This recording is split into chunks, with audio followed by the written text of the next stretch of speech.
Welcome to the Hot News Channel, where we strip away the noise to analyze today's breaking stories.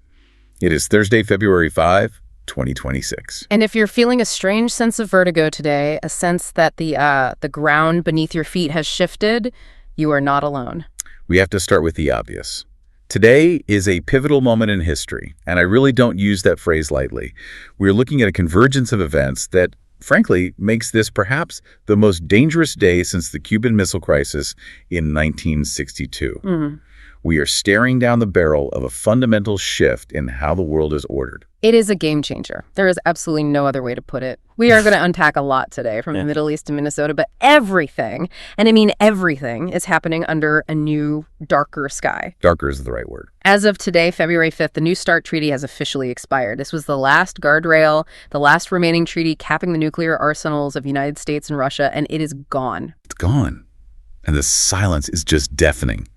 But we aren't just looking at the sky today. We have a massive stack to get through. We're going to be talking about the immediate fallout of this treaty expiration in Moscow and Beijing. Yeah. We're going to look at the Middle East, where U.S.-Iran talks are scheduled for tomorrow in Oman, literally as we speak, amidst threats of a massacre in the Strait of Hormuz. And we absolutely cannot ignore the domestic front. We have a massive dump, 3 million documents from the Epstein files. And let me tell you, if you think this is just about a sex ring, you are missing the forest for the trees. Oh, absolutely. This is about intelligence. It involves Israeli prime ministers. It involves the tech giant Palantir. And it involves a, frankly, dark philosophy of eugenics. Plus, we have lethal IC crackdowns happening in Minnesota, the deployment of a weapon with a name you have to hear to believe, the discombobulator. I still can't get over that name. In an AI apocalypse that is absolutely hammering the markets this morning. So grab your coffee, maybe something stronger. Let's unpack this. Let's dive in. Okay, let's start with the big one, the nuclear issue. Section 1, the end of arms control. I think for a lot of people, New START Treaty is just a headline they scroll past. But you're saying this is structural. Explain what actually happened today. Well, we really need to understand the mechanics here, you know? The New START Treaty wasn't just some piece of paper that said, don't build too many bombs. Right. It was a whole regime of verification. It limited deployed nuclear warheads to 1,550 on each side. But, and this is the crucial part, it allowed for inspections. On the ground inspection. Exactly. Up until recently, Americans could go to Russia, stand in a silo field, count the warheads, check the serial numbers, and verify that what the Russians said they had was actually what they had. And the Russians could do the same in, say, North Dakota. So it was about trust, but trust through verification. Precisely. But there is a technical term we really need to define here for everyone listening, and that's telemetry. Telemetry. Okay, break that down for us. Telemetry is the data stream that a missile sends back to ground control when you test fire it. It tells you everything. The speed, the trajectory, the payload weight, the burn time of the engines. All the vital stats. All of them. And under New START, the U.S. and Russia agreed to share this data. If Russia tested an ICBM, they would literally send the U.S. the telemetry tapes. Yeah. We didn't have to guess what the missile could do, they told us. As of today, that data exchange is not just over, it's illegal. So we're flying blind. We are completely flying blind. I was reading the analysis from Scott Ritters, and look, regardless of what you think of his politics, the man was a UN weapons inspector. He knows this stuff inside and out. He knows what it feels like to stand in those facilities. His point is that without boots-on-the-ground inspections, which, technically stopped about 2 years ago because of the Ukraine war, but are now legally dead, and without telemetry, American satellites are now just looking at Russian silos and guessing. In the intelligence world, when you have to guess, you don't guess the best case scenario. You assume the worst. You never, ever guess the best case. You have to assume the worst. If you see a heat signature from a silo or some kind of movement you don't understand, you have to assume it's a new capability or a new deployment you weren't aware of. Which leads to what? A hair trigger alert status? It leads to what we call launch on warning postures tightening up. If you don't know what the other guy has, your trigger finger gets a lot itchier a lot faster. Scott Ritter points out that since 1972, we have had some framework, some guardrail. Now we are back to the Wild West of the 1950s, but with hypersonic missiles that travel at Mach 10. That is a truly terrifying thought. But here's the thing that frustrates me looking at the timeline of all this. This wasn't inevitable, was it? Vladimir Putin made statements a while back, and Pepe Escobar's analysis confirms this, that Russia actually put an offer on the table. Oh, they absolutely did. They offered a 1-year extension, no preconditions. Just a bridge, a freeze. a simple freeze. Right. They basically said, look, relations are terrible. The war in Ukraine is raging. We can't negotiate a complex new treaty right now. But let's just extend the current rules for 12 months so the world doesn't end. And the U.S. response from the Trump administration was... what? Radio silence. The Trump administration, and to be fair, the Biden team really set the stage for this before them, adopted this very rigid stance that any new treaty must include China. Okay, I want to play devil's advocate here for a second, because from Washington's perspective, that makes a certain kind of sense, doesn't it? Go on. I mean, if the U.S. and Russia cap their nukes, but China is over there building silos in the desert as fast as they can, aren't we just tying our own hands while a third competitor rises? Why is it fundamentally wrong to demand China be at the table? It sounds logical on the surface, and that's why it's such an effective talking point, that you have to look at the numbers. It's an asymmetry problem. How so? The U.S. and Russia have somewhere in the neighborhood of 6,000 warheads each if you count the stockpiles. 6,000. Right. China has, by most independent estimates, around 500. Maybe creeping toward 1,000 in the near future. So it's a massive gap. It's not even close. It's not even the same sport. It's like a heavyweight boxer telling a lightweight, let's have a fair fight, but you can't throw any more punches. So when the U.S. says we want a trilateral treaty, China quite reasonably says, okay, are you going to come down to 500 warheads?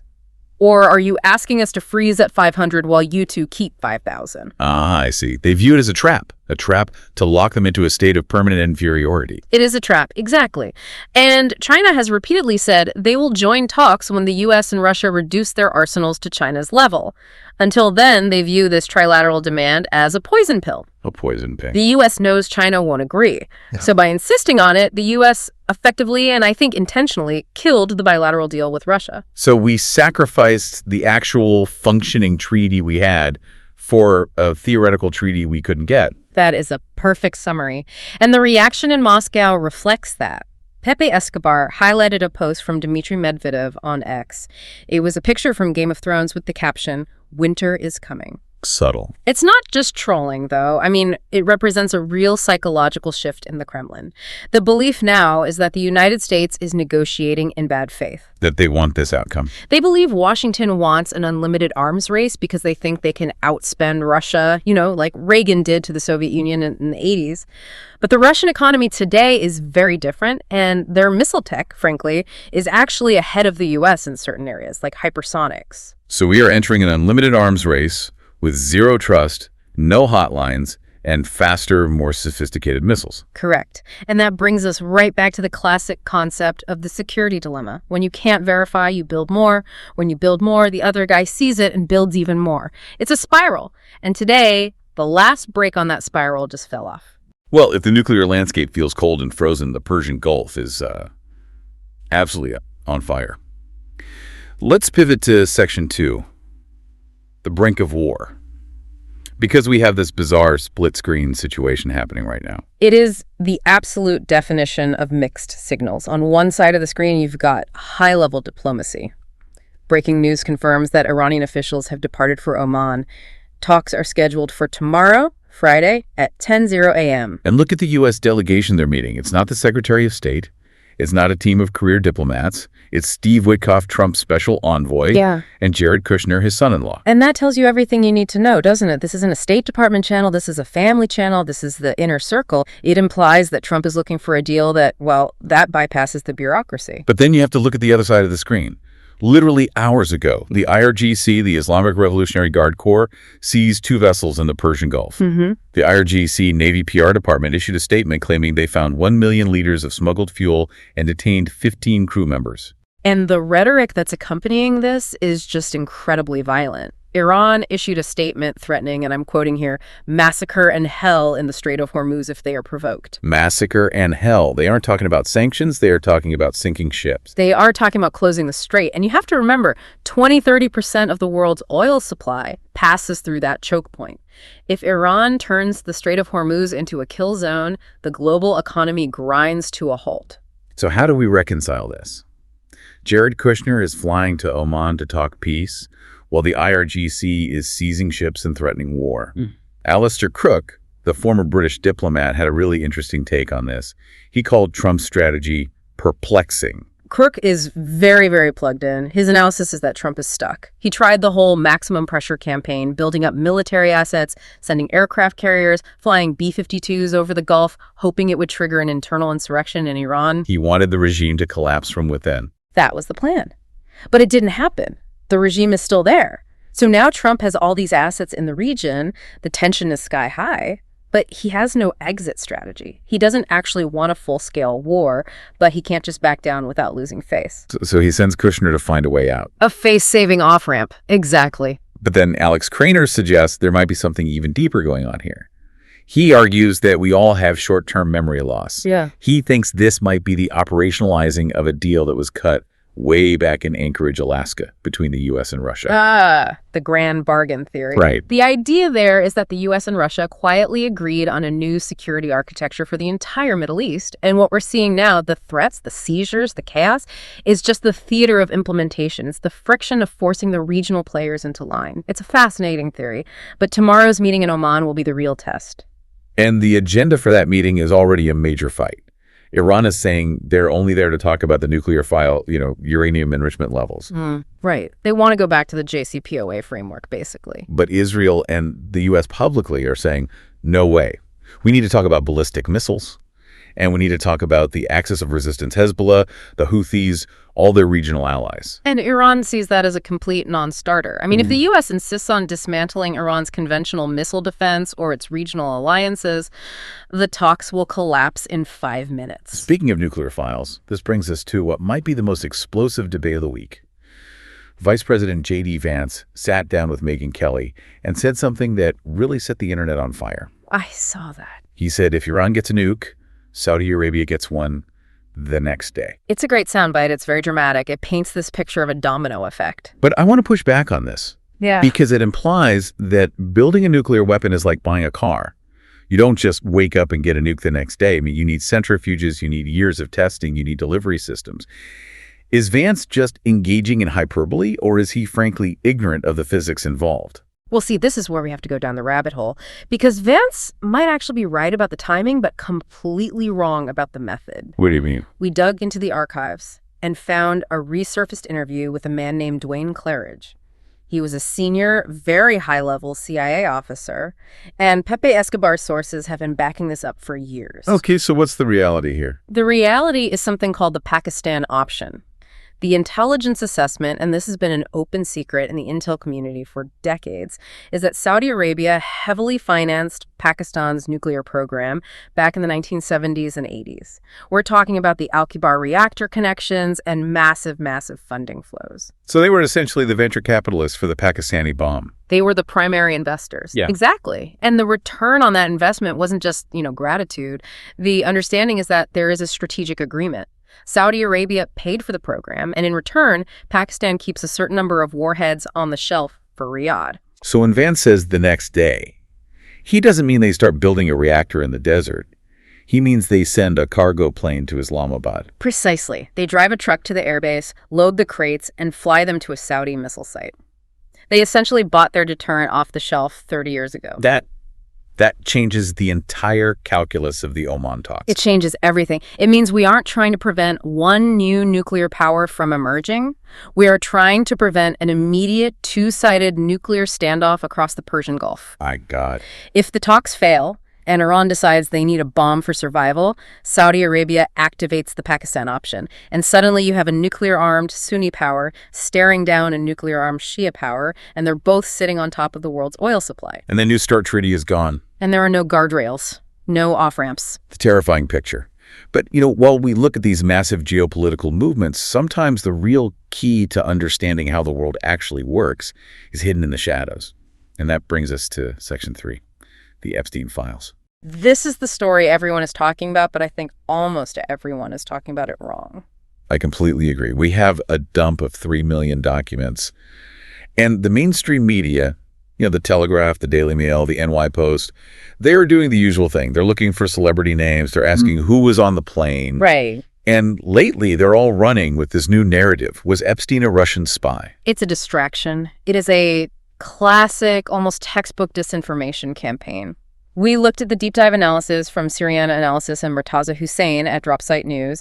They went through the files. The Russian spy narrative falls apart the minute you look at the actual data. It doesn't hold up. It contradicts the timeline, it contradicts the known contacts, it makes no sense. But why are they pushing it so hard? To hide the real connection, the one that is staring us in the face throughout these documents. The Israeli connection. It is absolutely undeniable in these files. I mean, look, Ari Ben-Menashe, a former Israeli military intelligence officer, has been saying this for years, that Epstein and Ghislaine Maxwell were assets. But now we have Epstein's own words.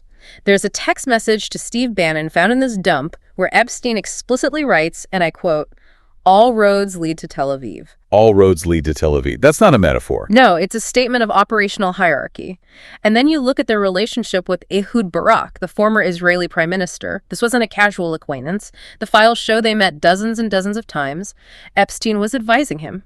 And this is where we get to the real bombshell. Because in these files, there's an audio recording.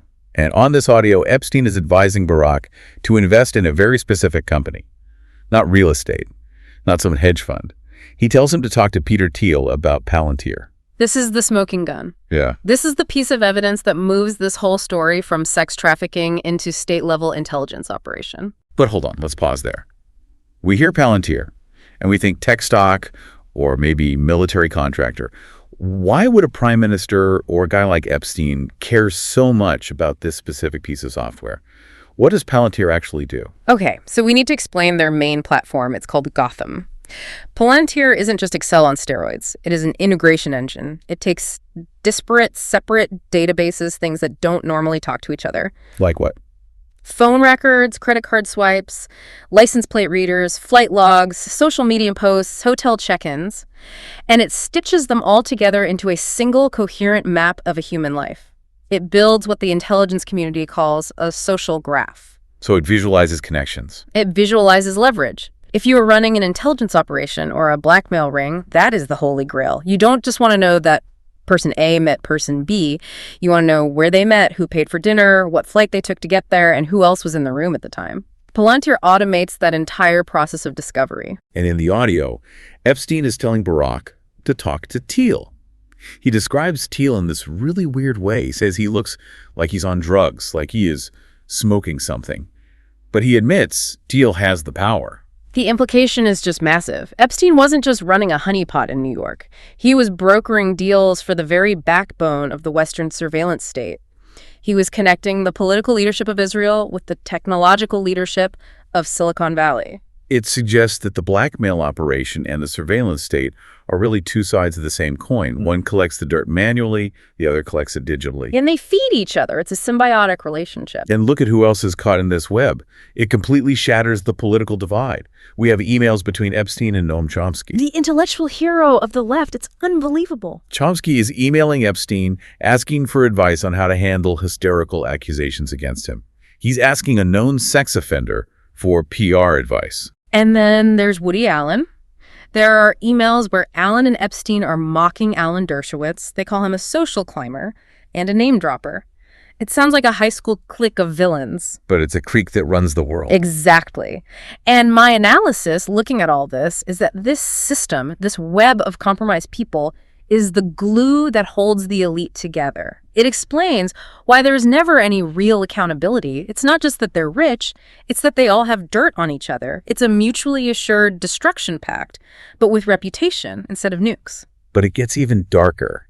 If we move to Section 4, we have to talk about the ideology that underpins all of this. Because when you read these files, you realize this wasn't just about power or pleasure for Epstein. It was about, well, biology. We have to talk about the transhumanist agenda. The Telegraph and Wally Rashid both flagged this. There were detailed plans for the Zorro Ranch in New Mexico. Epstein didn't just want to retreat there. He wanted a baby factory. It sounds like something out of a science fiction horror movie. But the documents are clear. They outline a plan to impregnate 20 women at a time at the ranch. To what end? What was the goal? To seed the human race with his own DNA. That is, narcissism on a galactic, almost cosmic scale. It's eugenics, pure and simple. The emails show a deep obsession with what he called Ashkenazi superior IQ. He was fixated on blue eyes. Now, the media tries to spin this as generic white supremacy, but Wally Rashid points out the files are very specific. Epstein was obsessed with his own ethnicity, his own specific genetic line.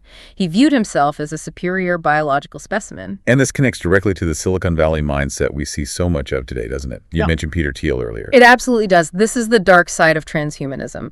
There is a genuine belief among a certain sector of the billionaire class that they are not just richer than the rest of us. They believe they are evolving into a separate species. Right. They talk about extending life indefinitely, merging with machines, leaving the planet. The zookeeper mindset. The zookeeper mindset, exactly. They view the general population, you and me, as the herd, as management stock. We are here to keep the economy running while they, the elite, evolve into something post-human. This links back to all of Epstein's funding of Harvard scientists. It links to his ties with figures like Bill Gates. They are fascinated by the code of life because they want to rewrite it for themselves. So on one hand, you have the zookeepers in New Mexico planning their genetic destiny. And on the other hand, let's look at how they treat the herd. Section 5, the war at home. We have to talk about Minnesota. If you want to see the management stock philosophy in action, look at Minneapolis right now. It is, for all intents and purposes, a federal siege. We have reports from The Intercept and Jill Garvey. A surge of ICE and Border Patrol agents has descended on the city, and it has already turned lethal. Agents shot 3 people, 2 U.S. citizens are dead, and we need to say their names. Renee Good and Alex Prey. Renee Good was a poet and an artist. Alex Prey was an ICU nurse. I mean, these weren't cartel bosses. These were community members. And look at the narrative battle that's already raging. The Trump White House immediately labeled them domestic terrorists. They're putting out a story that Renee Good used her vehicle as a weapon, but the community is not buying it. You have 50,000 Minnesotans protesting in sub-zero temperatures. 50,000 people in the cold. That is a massive mobilization. It's huge. And crucially, the local government is fighting back. The Hennepin County attorney, Mary Moriarty, is suing the Department of Homeland Security. This is a constitutional crisis in the making. You have the local state attorney suing the federal government for invading their city. And the communities are organizing IC watch training. They're learning how to spot the feds, how to film them, how to protect their neighbors. It feels like a foreign occupation. It is an occupation, and amidst all this, we have a detail that I honestly thought was a joke when I first read it. Trump gave an interview to NBC News where he bragged about a new weapon. The discombobulator. I cannot believe we're sitting here seriously analyzing a weapon called the discombobulator, but here we are. He claims he invented the name himself. But what is it?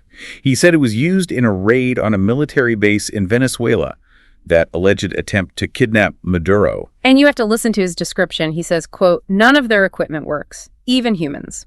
He claims it neutralizes electronics and resistance without lethal force. Even humans. That phrase just chills me to the bone. What kind of technology does that?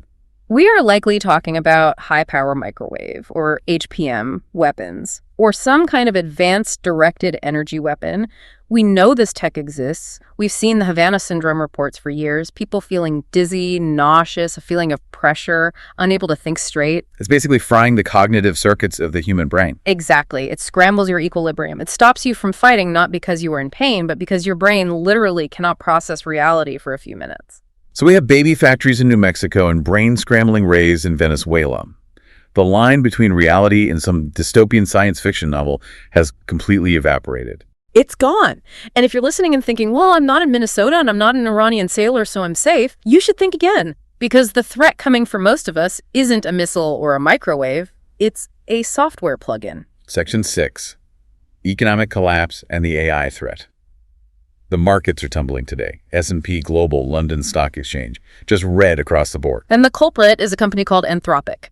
Their AI model, Claude, released a new plugin this morning. A plugin? Usually that means now I can make images from text. What did this one do? It automates complex legal and financial analysis. Specifically, it targets the grunt work of the white-collar world. Okay, give me a concrete example. Walk me through a day in the life of someone who just lost their job to this thing. Okay, think about Discovery in a massive corporate lawsuit. Let's say Company A sues Company B.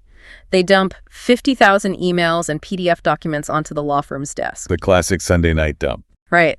And usually a team of 5 junior associates, recent law school grads with $200,000 in debt, spend 2 weeks reading those emails. They bill at $400 an hour. That is a massive revenue stream for the firm, and it's how those associates learn the ropes and, pay their rent. So that's the entire ecosystem. That was the ecosystem. Now, enter the plugin. You upload the 50,000 emails, the AI reads them in 30 seconds, it flags the 12 emails that actually matter for the case, it writes a concise summary of legal liability, it even cites the relevant case law. And the cost. About $4 in computing power and a $150 monthly subscription. So the law firm didn't just save money. The entire economic justification for the existence of that junior associate just evaporated. Gone. Vaporized. The show Breaking Points called this the white-collar apocalypse. Chris Hayes had a quote that just nails it. The billionaire class project is to do to white-collar workers what globalization did to blue-collar workers. In the 90s, they shipped the factory jobs to China. Now they're shipping the desk jobs to the server farm. And it pushes all the income from labor to capital. If you own the AI, you get rich. If you are the labor, you get replaced and you starve. And speaking of starving labor, have you seen this new app that's trending? Edition. Rent a human. That's what people are calling it. Right. It allows AI agents, actual software programs, to hire humans for physical tasks. This is the ultimate reversal of the master-servant dynamic. I mean, just picture this. An AI is running a logistics operation. It realizes a package is stuck in a warehouse. The software itself logs into Edition. It hires a human gig worker nearby, pays them $15 to go move the box, and then verifies the work with a photo the human uploads. The human never talks to another human. Their boss is just code. We are becoming the physical hands for the machine brain. That is the economic reality of 2026. Let's jump across the pond quickly to Section 7, because while the U.S. is grappling with this, the UK government is apparently in the middle of a full-blown collapse. The fall of Keir Starmer. The British Prime Minister is on the brink of resignation. And it all comes back to our friend from Section 3, Jeffrey Epstein. It's the Peter Mandelson connection, isn't it? It is Peter Mandelson. Starmer appointed him to a high-level position. But these new file revelations show Mandelson was heavily implicated. He stayed at Epstein's townhouse. He had close personal ties that he never fully disclosed. But here's the contrast that just drives me crazy. Yeah. In the UK, lying about your connections to Epstein triggers a parliamentary collapse. It brings down an entire government. In the US, you have billionaires, former presidents, Trump, Clinton, Gates. They just brazen it out. It's astonishing. Trump wishes Ghislaine Maxwell well. Clinton flew on the plane dozens of times. Gates had multiple meetings, and absolutely nothing happens. It highlights a profound and, I think, depressing difference in political culture. In the UK, the scandal still has the power to shame. The institution of parliament still demands a head on a pike, so to speak. In the US, the shame reflex has been completely cauterized. It's gone. The immunity of the American elite is absolute. They realize that if they just refuse to resign, if they just deny reality long enough, the news cycle moves on. It's the shamelessness superpower. That's a perfect way to put it. Let's do a quick roundup of the global flashpoints in Section 8 before we wrap this all up. We have to look at Ukraine and Lebanon. Ukraine first. Zelensky gave an interview to the French media, France 2. It was. Strange, wasn't it? It was bizarre. Alex Christoforou covered this extensively. Zelensky looked completely exhausted. Broken, really, but the claim he made is what has everyone scratching their heads. He claimed that only 55,000 Ukrainian soldiers have died in total since the start of the war. 55,000. In 4 years of high-intensity, brutal conflict, that is wildly out of step with every single independent estimate. It is statistically impossible. I mean, independent analysts put the number exponentially higher. We're talking hundreds of thousands. Yeah. It suggests a disconnection from reality in Kyiv that is deeply, deeply worrying. It feels like the bunker mentality is really setting in. And finally, a horrifying report coming out of Lebanon. We mentioned massacre and hell in the Strait of Hormuz, but there seems to be a silent massacre happening in southern Lebanon. This is a story that is not getting enough airtime. Slating Droxite News and Wally Rashid, again on this, Israeli planes have been spraying glyphosate over southern Lebanon. Glyphosate, that's Roundup.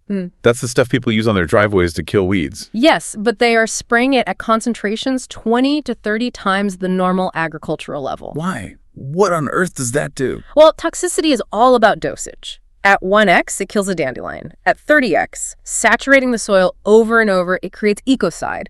It kills in the microbiome of the earth. It seeps into the water table. Nothing can grow there for years, maybe decades. So the goal isn't just to clear brush for military visibility. No. The goal is to make the land permanently uninhabitable. If you can't farm, if you can't drink the water, you can't live there.